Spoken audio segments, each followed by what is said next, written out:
Hello, my friends, it's Kim. I've decided today I'm going to make myself a little low carb snack and make some stuffed mushroom caps. I already cleaned these and I used the stems in a different recipe because, as you know, I try not to waste anything.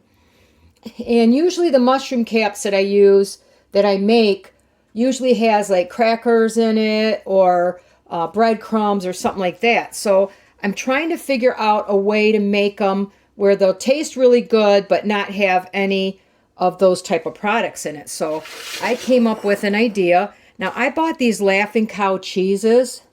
This is an herb and garlic, I believe it's called, and they really have some really good flavor in them. There's 1 carb per little wedge here, so that's going to go, what do I have, like 8 mushrooms over there?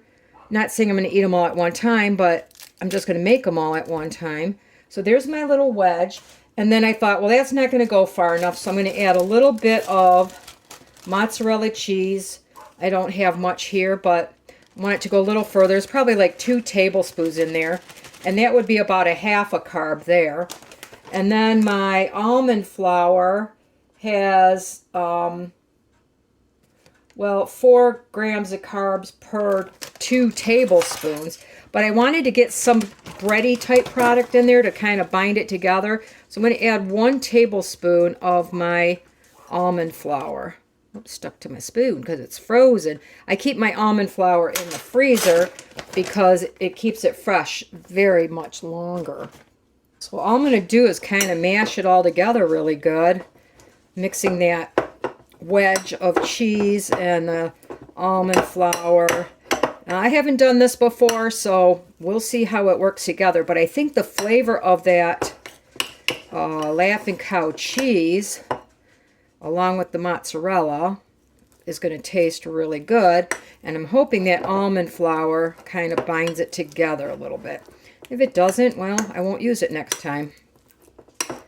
All right, so that looks pretty good.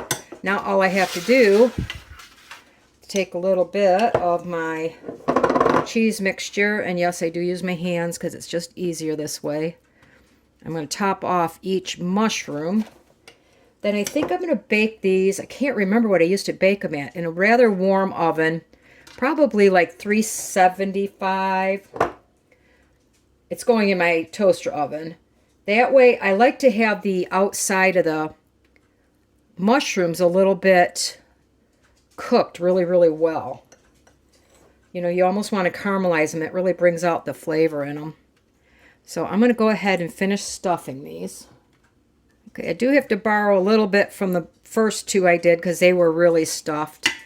And I don't want the cheese spilling out all over the tray, so that's okay with me.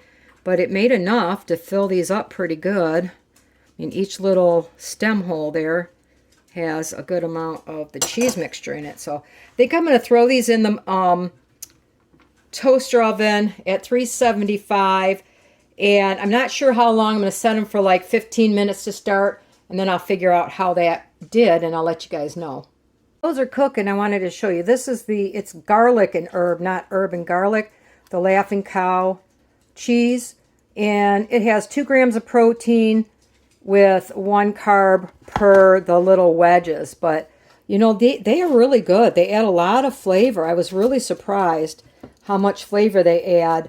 I've added them to a chaffle. Instead of cream cheese, I added it to my chicken when I made that stuffed chicken breast. And now I'm using it in this recipe. So this is something I definitely would recommend. But, you know, don't go crazy on them. But I like it. I love cream cheese, but I like these because they add some extra flavor. And there's lots of different varieties. But I happen to like this one a lot because I like garlic anyway. So this way I didn't have to add any garlic powder, no chopped herbs. It was just the 3 ingredients that you saw stuffed in my mushroom caps. And we'll see how they taste. Oh, don't they look good? I took 20 minutes at 375 to get this nice little brownness on top. I don't want to take too big a bite because they're going to be really hot. But I want to see how they taste.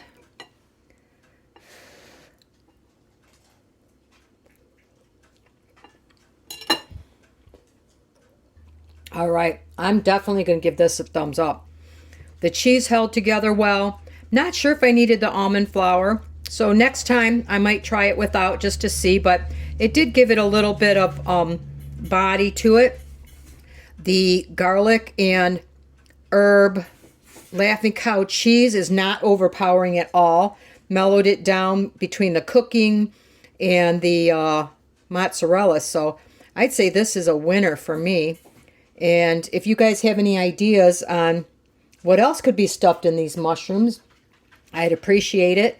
But right now, this is going to be a great snack for me today. I hope you guys enjoyed this video, and you guys have a wonderful day.